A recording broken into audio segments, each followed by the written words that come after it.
Now you mentioned Chad Gable of WWE last week. You like him. What do you Yeah. like about him? He's an Olympic wrestler, a lot of credibility, Greco-Roman in 2012 in London. Yeah, and he never wrestled in college. Isn't that amazing? Not right. Yeah, I know. I said, Where'd you wrestle collegiately?" I didn't. This kid, but first of all, I'm so impressed with the guys that are classy, and yeah, I'm just gonna say this, and I'm gonna, this is true. When I was at my best, I'd have guys throw up before they worked with me.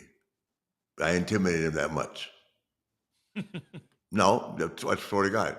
And I've had guys come over to me and say, "Thank you so very much." The night, my last match before I went to retire in WrestleMania, I mean, that's what bothers me about this whole thing. Not turning the subject around.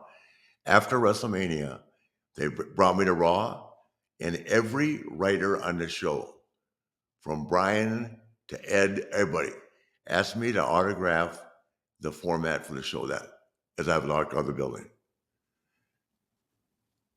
People have been calling me Mr. Flair my whole life. That's this kid Gable. He reminds me of how people used to treat me when I was whatever I was. And he's a great talent. His problem is going to be his size, his whole career, but he can make a hell of a living. He can be Dolph, and he can work for 20 years and get rich. And he's entertaining.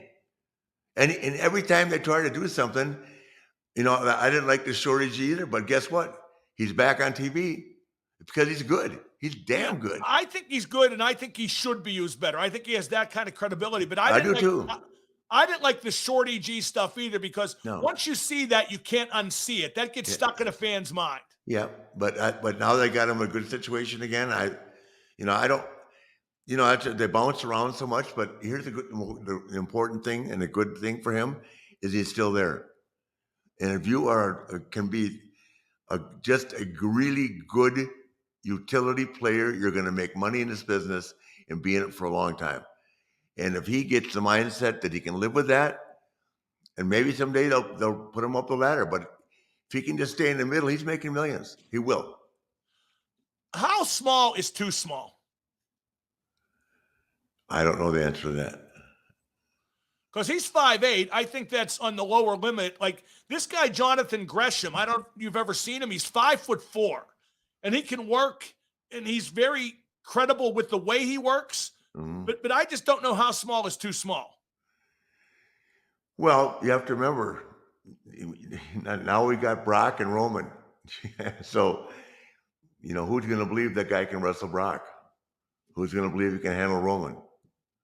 It makes Yeah, sense? but we had stuff like CM Punk against Undertaker, which kind of beggars belief in the size difference, but it worked. I never thought, did they have a good match? Yeah, they did. And don't get me wrong, I think that match and that matchup is the exception and not the rule. Yeah. And like we've often I didn't discussed see the since this match. podcast began, Yeah. I think it's good that Big is coming back to wrestling. I like guys like Brock and Roman and McIntyre and Lashley being on top. No, I like it a lot too. But it's not, this is not taken away from the smaller guys, but it's just hard, it's like when Brian Danielson wrestled Brock, it was just a lot to look at and hard. And then, but Brock gave Brian a decent match, which he didn't have to do. Does that make sense? Yeah, no, I get it. And Danielson took all the bumps. Like I say, he takes crazy bumps. So every formula is different, And I'm an old guy. And I like the underdog story in wrestling, but sometimes when a small guy fights a big guy, it's supposed to be a simulation of a real fight, and I just can't believe it. I just look at it right away, and I've tuned out emotionally.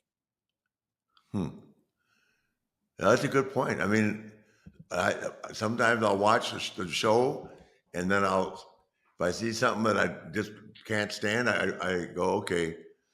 I mean, everybody's got a different taste. Everybody's got a different opinion. That's why we're here today. Mine's just more educated, as is yours, than a lot of people with podcasts. And in that vein, now there's a couple current wrestlers I want to discuss briefly. and one is Orange Cassidy from AEW. Yeah, I know you met him. What's your take on him? The slacker gimmick, the lazy guy gimmick. I I like it. like him, I like but it. once you've seen him, you've seen him.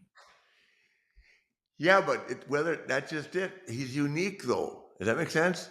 Yeah. I like the gimmick. I mean, that's what he stands out. The reason we're talking about him because he got your attention. He's got my attention. I love the kid, and he's No, really a nice guy. But I love the gimmick.